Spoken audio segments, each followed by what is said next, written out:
متعلق یقین سے کہا جا سکے کہ یہ واقعی قبول ہو گئی ہوگی. رب اپنے فضل سے قبول فرما رہی ہے، یہ اس کا کرم ہے، یہ اس کا کرم ہے. تو آپ اندازہ لگائیے کہ مقروض نے، جس آدمی نے کسی مسلمان کے 4 پیسے کھا لیے، 4 پیسے چھین لیے، 4 پیسے دبا لیے، 4 پیسوں میں خیانت کر لی، 4 پیسے جو ہیں اس کے بدلے میں 700 مقبول نمازیں دی جائیں گی. تو کس کے پاس ہیں اتنی نمازیں؟ یہاں تو لوگ لاکھوں روپیہ کھا جاتے ہیں. 4 پیسے تو بڑی بات ہے، تو لاکھوں روپیہ کھا جاتے ہیں، لاکھوں روپیہ کھا جاتے ہیں، بڑے ٹھٹائی کے ساتھ میں، بڑی بے حیائی کے ساتھ میں، بڑی بے غیرتی کے ساتھ میں، بڑی بے شرمی کے ساتھ میں لوگوں کا پیسہ یہاں دنیا میں لوگ کھا جاتے ہیں. خوف خدا نہیں ہے. اب اس کے بعد اللہ رب العالمین ارشاد فرمائے گا، دو بھائی اس کا حساب کتاب کرو. ہمارا جو حق تھا نمازوں کا، روزوں کا، حج کا، جو غلطی ہوئی تم رونے لگے، تم چلو معاف کر دیا. اب یہ حق تو ہم نہیں کرتے، یہ تو اس کا حق ہے، اب یہ معاف کر دے. اور وہ آدمی بھی یہ کہے گا، ارے بھائی میں کون بے وقوف ہوں جو معاف کر دوں؟ تو جو بے وقوف کہہ رہا ہے کہ معاف کر دے، بے وقوف، میں تجھ کو کیوں معاف کروں گا؟ میں کوئی دوزخ میں جانا ہے مجھے؟ تیری نیکیاں اگر مجھے مل جائیں گی تو جنت میں تو میرا درجہ بڑھ جائے گا، میں تو وہاں فرسٹ کلاس میں چلے جاؤں گا. لاؤ دو جلدی سے، نمازیں دو، روزے دو. آپ نے دیکھا ہوگا بڑے لوگ ہیں ماشاءاللہ، بڑی نمازیں پڑھتے ہیں، بڑے تہجد گزار ہیں، معلوم ہوا دن رات اللہ اور اس کے رسول کے ذکر میں مصروف رہتے ہیں. معلوم ہوا کہ بہن کا حصہ کھا گئے، معلوم ہوا بھائی کا حصہ کھا گئے، معلوم ہوا رشتہ داروں کا حق مار گئے، معلوم ہوا محلے والوں کا پیسہ کھا گئے. بڑی بے شرمی اور ڈھٹائی کے ساتھ وہ یہ سمجھتے ہیں کہ شاید ان کی نمازیں اور ان کے روزے اور ان کے حج اور ان کے عمرے، وہ سمجھتے ہیں شاید یہ سب برابر ہو جائے گا. نہ، یہ تو سب چلا جائے گا، وہ آدمی تو خالی رہ جائے گا، وہ خالی رہ جائے گا. یہ حق العباد، بندوں کا حق معاف نہیں ہوتا. قیامت کے دن اللہ رب العالمین فرمائے گا بھائی اس سے معاف فرما کرا لو. وہ آدمی یہ کہے گا کہ جناب میرے تو ویسے ہی نامہ اعمال میں کمی ہے، جتنا آپ کا مل جائے اتنا ہی اچھا ہے، تاکہ میرا درجہ بڑھے، میں جنتی ہو جاؤں. کون معاف کرے گا؟ کوئی بھی نہیں. وہاں تو صاحب قیامت کے دن تو بہن بھائی کو نہیں پہچانے گا.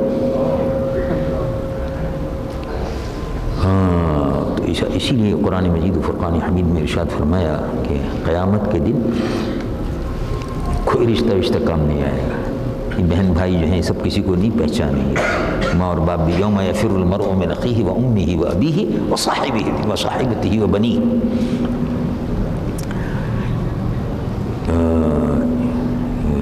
اور قیامت کے دن یہ جتنے بھی رشتے ہیں یہ سب کے سب جو ہیں ایک دوسرے کو پہچانیں گے نہیں. یہ تو سب اپنی نفسا نفسی میں ہوں گے، سب اپنے نامہ اعمال کے اس کی فکر میں ہوں گے.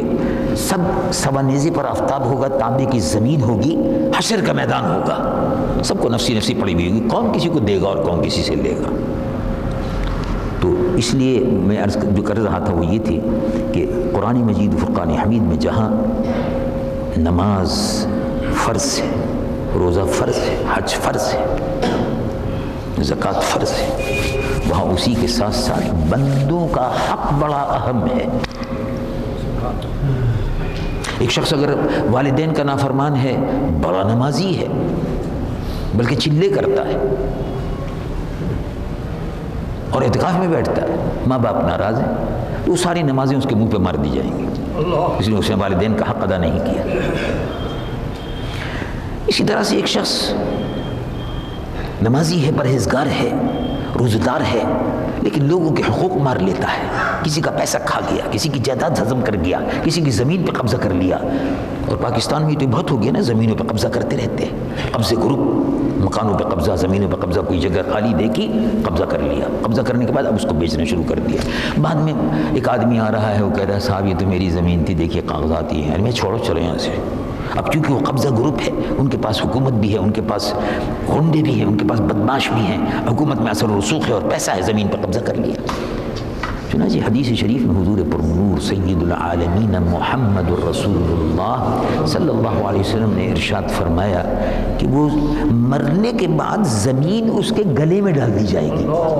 جس زمین پہ اس نے قبضہ کیا، قبضہ کرو، چلو وہ زمین اس کے گلے میں پڑ گئی، اب وہ اسی میں قیامت تک دھستا ہی رہے گا، اسی عذاب میں مبتلا رہے گا. یعنی یہ ایک صاحب نے بتایا، ابھی ایک مختلف قسم کے لوگ کام کرتے ہیں، صاحب نے بتایا وہ بیچارے زمین ان کی کہیں پڑی ہوئی تھی، تو کچھ لوگ جو تھے انہوں نے کہا کہ بھی بڑی اچھی جگہ ہے یار، یہ پلاٹ بڑا اچھا ہے، زمین بھی بہت اچھی ہے، اور ابھی اس کے لوگ جو ہیں یہ رشتہ دار بہن بھائی یہ جو مالک ہیں وہ ابھی بنا نہیں رہے ہیں، اس پہ قبضہ کرو یار. کیسے قبضہ کیا جائے؟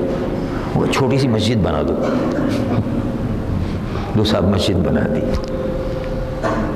اب ظاہر ہے ارض مغصوبہ، فقہا فرماتے ہیں کہ غصب کی ہوئی زمین پر نماز ہی نہیں ہوتی، لیکن قبضہ کر لیا، نماز تو اس زمین پر ہوگی.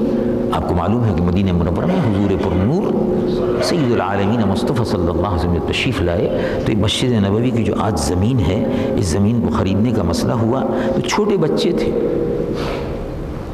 انہوں نے کہا کہ ہم ویسے ہی مسجد کے لیے، فرمایا نہیں ہم پیسہ دیں گے.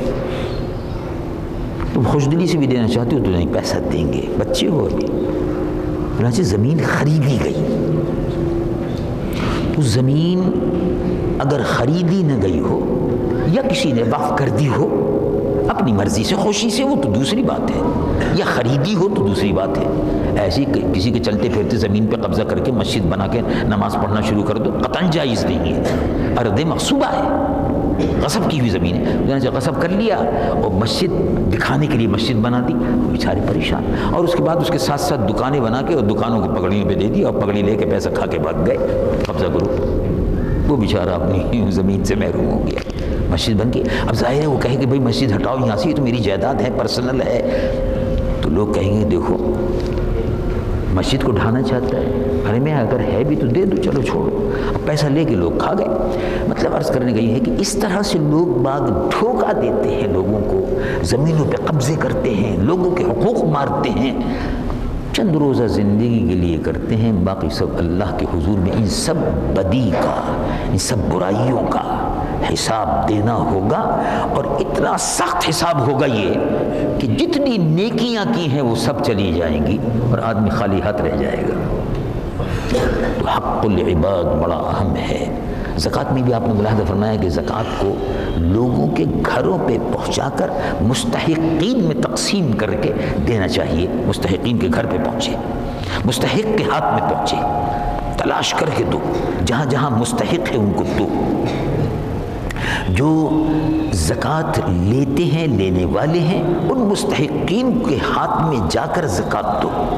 ان مستحقین تک سبحان اللہ، اور اگر ان مستحقین تک پہنچا دی تو اس کا مطلب یہ ہے کہ آپ نے زکوٰۃ کا حق ادا کر دیا، اور ظاہر ہے اس کے اپنی جگہ پر ثواب ہے. حق العباد.